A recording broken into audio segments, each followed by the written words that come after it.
Hi everyone, welcome back to my channel. Today we're jumping right into a new storage build for the second DLC, StoryBook Vale. And in this storage room, I am heavily being inspired by the environment in StoryBook Vale, which is totally Alice in Wonderland themed. For this storage room, I am planning to store all my food items, my fish, anything we collect from trees, and I'm making this a tea party theme. So as you can see, I've started to get a few items out that are under the tag Alice in Wonderland, which are the doors, the large teacups, the teapot, these huge tea party tables.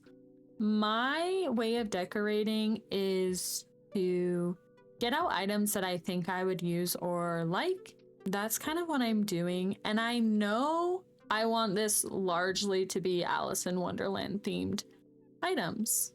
So looking at this room, I know you can tell because I could tell while I was building it, it is really centered on bold colors.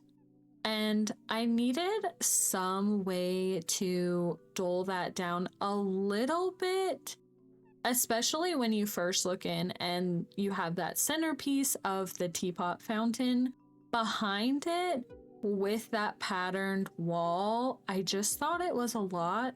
So I did add this curtained column with the blue curtains, and I do think that it broke up the wall and made this centerpiece fountain stand out a lot better in the final build.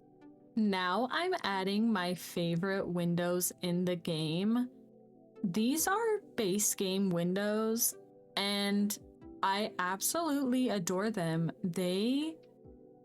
I don't know, these tall arched windows, I do wish sometimes we could get them a little closer, but they are my favorite windows in the game. I swear I use them in most of my indoor builds, but I just love them, and I thought they would work really good in this build right behind the tables. I wanted to bring in bold colors, and that's why I have the curtains around the windows.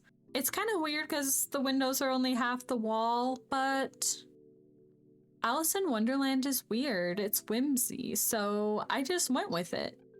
Now, one of the downfalls for leaving this much empty wall space is that I had to try to come up with ways to fill the walls so they didn't just look empty. And I'm here to tell you guys that our wall art options, they aren't that great. We need more diversity is basically what I'm trying to say. So on the back wall, I went back to Alice in Wonderland themed items. I really kept going back to Alice in Wonderland themed furniture to really drive home that this was whimsical. A lot of the furniture is, you know, not straight lines, has a lot of curves, is asymmetric, unrealistic sizing like giant teacups. So sticking with a themed set of items sometimes can really pull together a room just by itself. Now, on these sidewalls, I did decide to go away from Alice in Wonderland themed items, and I went for these art deco pieces, and I'm pretty sure you get these in the premium shop, but I thought they would work really well in this room because they have these bright colors. And to me, I do feel like these pictures still provide some whimsy. They aren't just classic art pieces. So I thought it just tied in very well with this theme, and they just finished off the walls perfectly. Now, here's where it gets a little bit crazy. I am putting down rugs and these doormats, which I do believe you get in StoryBook Vale. Oh, I'm so horrible at remembering where things come from, but I love these doormats. I think they're so cool. But I'm just putting these down randomly.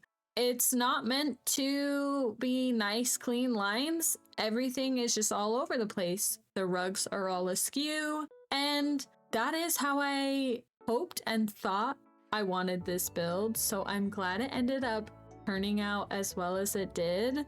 This room definitely is a lot to look at. I did really appreciate that these tea time tables can each fit 6 chests perfectly, which was the perfect amount that I needed for this build, so 12. And then after putting all the chests down, I put the last pieces of dramatic decor, which are these ceiling bubble lights, and I think they're so over the top, but they worked perfectly for this build. You do get these in StoryBook Vale, and for me they were very elusive for a long time, but I just got these lights recently in my Scrooge shop, and I just had to include them in this build. Here we are at our final build.